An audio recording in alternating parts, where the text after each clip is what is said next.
What is going on, everybody? How are we all doing? And welcome back today to a brand new City Talk video. And today I'm going to be giving my thoughts on yesterday's game. Bournemouth 1, Manchester City 2, and my god, what a dramatic affair it was. If you do enjoy the video, be sure to leave a big thumbs up. Don't forget to subscribe if you are new, and as always, I'd love to hear your thoughts and opinions on all the issues that we're going to be talking about today in the comment section down below. And my lord, there are a lot of things to be talking about. So we're going to try and take this, or I'm going to try and take this, I should say, sorry, one incident at a time and give my thoughts and opinions on it. So before the game kicked off, the teams came out. I was really pleased with the look of the team. We were playing a more traditional 4 at the back, and after the first couple of games where we've been playing 3 at the back, and it hadn't particularly, I mean, it hadn't been awful, but it hadn't been amazing either. It was good to see a 4 at the back. Benjamin Mendy coming into the team and Bernardo Silva, starting again was nice. The only questionable decision really was Aguero on the bench, which is always something that's going to tear apart a lot of Man City fans. It's always going to split the crowd in two, really. I mean,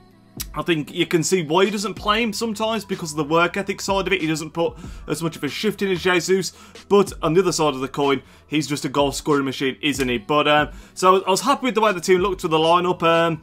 The game kicks off and we did not start very well at all in that game. The first 15-20 minutes, Bournemouth absolutely dominated us, went 1-0 up through a Charlie Daniels absolute bloody worldie. I imagine most of you guys that will be watching the video will have seen that goal, but if you hadn't, I would highly recommend go and watch the highlights of the game. There's loads that happens in the match anyway, but the Charlie Daniels goal is just, it's one of those goals you can do absolutely nothing about. It comes out to him in the bottom of the box, far left hand side, half volley, absolute swaz for days, top bins. Edison could get nowhere near it. No keeper in the world saves those, and it was just an unbelievable goal. And at that moment I was a bit like, oh god, they've got, because they were playing well at the time, Bournemouth were. I was very concerned. They had another chance about 2 or 3 minutes later, I think it was. Could have been longer, I can't quite remember, where Defoe had a half chance where Edison made a decent save down at his near post. But after the sort of 15-20 minute mark, we settled into the game a little bit more. We equalised through a lovely goal. Gabriel Jesus grabbing the goal. Fantastic through ball from David Silva. It was quick thinking from Jesus that made the goal happen, though. He took the free kick quickly, laid it off to David Silva, made a great inside run into the box, and it was just a magnificent pass from David Silva. That's the kind of thing he produces time and time again. And then Jesus just finished it sort of on the slide. Not the prettiest finish, but exactly what was required, and that got us back into the game. And from that moment on, really, for the rest of the first half, we were absolutely dominant. We were really controlling the game, plugging away, trying to get the goal. Didn't quite happen in the first half, but we got to half time 1-1. After the first 20 minutes, I was really pleased, to be honest, because we got back in the game. We were playing better. We looked in control of the game. So half time, I was happy. You know, we got the equaliser before half time, which is the major thing, really, I thought. So second half kicks off. Bournemouth played a lot better throughout the whole of the second half, really.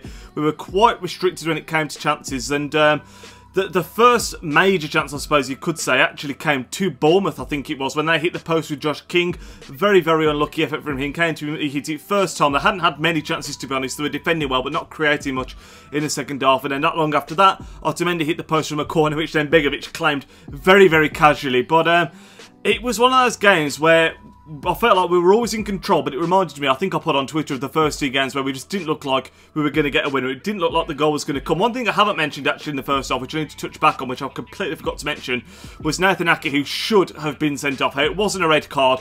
I'll never know. This was probably a couple of minutes after we made it 1-1. I can't believe I forgot to talk about this but yeah, we'd scored to make it 1-1. We're in complete control. We had the momentum in the game. Gabriel Jesus tackles Nathan Ake to get in on goal. He was completely in, a long way from the goal, just past the halfway line, but he was 100% in on goal through. He tackled Ake. Ake tripped him up, and to me, I don't know how it's not a red card. I just do not know, sorry, Head, that was not a red card. He's denied a goal scoring opportunity. It's professional foul. He knows what he's doing. So when he only got booked for that, that really annoyed me, because it's the kind of thing, I mean, you look at Walker's sending off last week, you look at the Sterling one this week, which we'll talk about in a second, and you think, how are we getting men sent off? Both for 2 yellow cards, not for a straight red, obviously, but how are we getting men sent off? And then things like that, what Nathan Ake did, he's not getting sent off. It's just absolutely ridiculous. And in the second half as well, Steve Cook, the Bournemouth centre-back, put in a massive challenge on Gabriel Jesus. He did win the ball. It was a good tackle, but he used a lot of force to get the ball. And I think with the way football is in this modern day and age, he could have been booked for excessive force. And then later in the game, he then went in high on Jesus and almost kicked him in the face and got a booking for that. So Bournemouth, without doubt, 100% should have been down to 10 men. Some people might even say they could have been down to 9 men. So, you know what? I felt very hard done by, especially about the Nathan Ake one. The Steve Cook one's a bit more debatable, but definitely he could have easily been booked, or even some people would say sent off for that first tackle because there was so much force going into it. But the game goes on. And the longer it goes on, the more men were pushing forward. Bournemouth are pushing on the counter-attack. And it was just a crazy 60 seconds. I mean, first thing that happens, it gets to the 90th minute. 5 minutes get added on. But as soon as the ball goes up, there's something going on between Eddie Howe and Pep Guardiola. So that stops play completely for about 60 seconds, which is where the other minute comes from. So at this point, we played 91 minutes and then the game gets going again. There's just a manic few minutes now where the ball's going back, forth, back, forth. Bournemouth have a fantastic chance because they nick the ball off, I want to say it was Otamendi on the halfway line, breaking down the pitch. Josh King takes on a man, and he has a shot from about 25-30 yards out in the end, which wasn't a problematic shot, but if he'd have looked up and picked a pass, they could have potentially been in on goal. Edison claims it, good save, plays it out from the back. We tried to get a counter-attack going. I think it's Mendy. Oh no, sorry, it was Mendy that got tackled for the first one. Otamendi then gets tackled for the second one, wins a free kick. After, by the way, I think it was Danilo got absolutely taken out at the top of the pitch. Otamendi then wins the free kick in the middle of the pitch, which wasn't a free kick without doubt. This was in like the 96th minute now. Wasn't a free kick.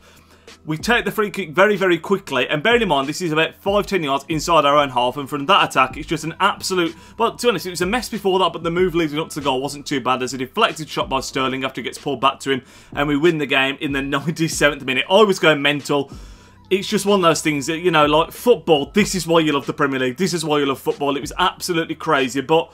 He then goes and celebrates, runs up to the away end, and then gets booked for his celebrations, and then it's a second yellow card for him. First yellow card was definitely a yellow, then gets booked for the celebration, and he gets sent off, which was ludicrous. But from my point of view, right, the Bournemouth fans, well, not the fans necessarily, but everyone on Twitter and everything was saying, like, how poor the goal was, how lucky it was, and there is an element of luck in there because, like I say, the foul on Otamendi that we get to the free kick that leads to the goal isn't a free kick without doubt, but it's so far in the Bournemouth half. Bournemouth should be looking at themselves there, in my opinion, because it's in their own half. They've got to still defend. The whistle's not been blown.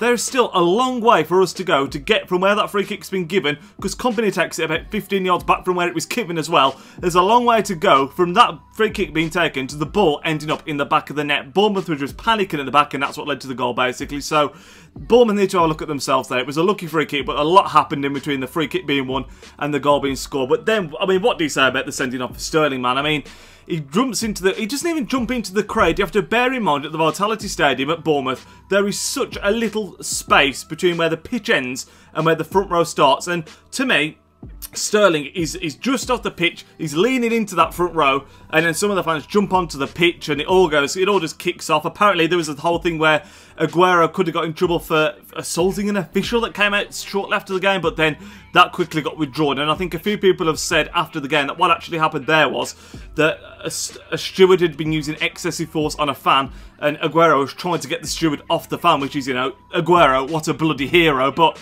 like I say, going back to Sterling sending off, I think it's pathetic in football that how can you expect a player to keep his cool and not be running to that away end full of adrenaline after scoring a winner with practically the last kick of the game? Absolutely pathetic. It's like you're taking the excitement out of football, basically. I just do not understand. I understand the rule and why he's been given the yellow card, but the rule is wrong, and I think the ref needs to have a lot more compassion in that situation. I think especially as it was a second yellow and for him being sending off as well. I think if it's just a yellow card and he's not already on a booking, that's a bit different, but the ref knows that he's going to be sending off Sterling there, and it's just an appalling decision. Mike Dean just had a shocking game in general, in my opinion. He had a really, really poor game, but in the end, when all was said and done, we managed to come away with a 2-1 win. Absolute scenes at the end. Very, very dramatic game. So much going on. It was just a crazy, crazy match, and at the end, like I said, I was just buzzing and very, very grateful to pick up the 3 points, because although I don't think we started the season on fire, I think there are signs that we're playing okay in patches in the game, and I think the important thing is in the Premier League that you do win games,